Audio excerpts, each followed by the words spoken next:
La cigale ayant chanté complètement défoncée tout l'été se trouva fort dépourvue quand la bise fut venue. Pas une seule barrette pour se réchauffer les miches devant la cheminée en goguette. Elle alla crier agonie auprès de cette salope de fourmi, sa voisine, la priant de lui prêter quelques graines pour faire pousser à la saison nouvelle. Je vous pourcentagerai, lui dit-elle, avant l'eau de foi d'animal. La vie de ma mère, si je mange, je vais en enfer avec mes sandales. La fourmi n'est pas prêteuse, c'est là son moindre défaut.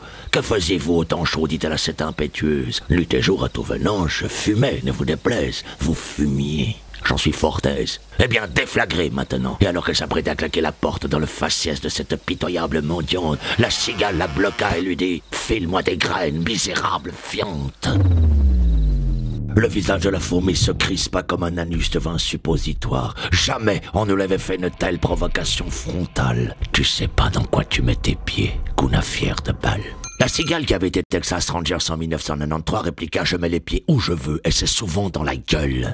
Puis elle envoya valdinguer la porte dans la tronche ébahie de cette fourmi ramollie qui s'effondra comme un slip au pied d'un lit.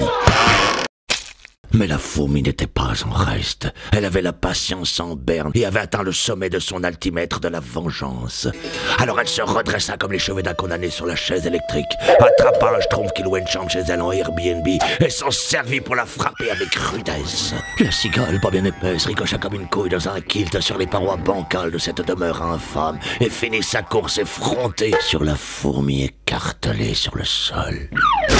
Un désir travesti traversait sa visqueuse carcasse. « Vous êtes fort accueillante, lui dit-elle, et vous fort avenante. » Puis la cigale fit virevolter ses cheveux espiègles au-dessus de son crâne chauve pendant que la fourmi observait filoutement cette feignasse hippie. Leurs bouches abruptes comme deux ventouses dans un bidet s'approchèrent impudiquement l'une de l'autre quand le plafond s'effondra sur ces deux palissades.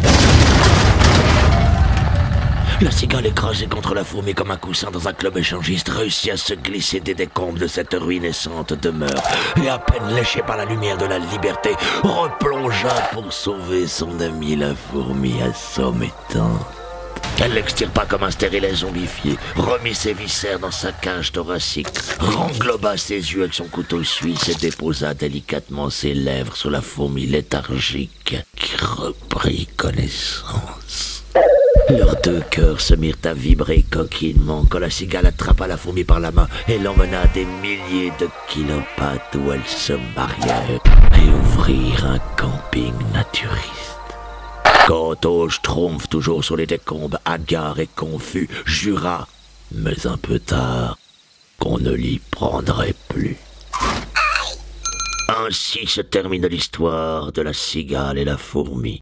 Bonne nuit, insectes.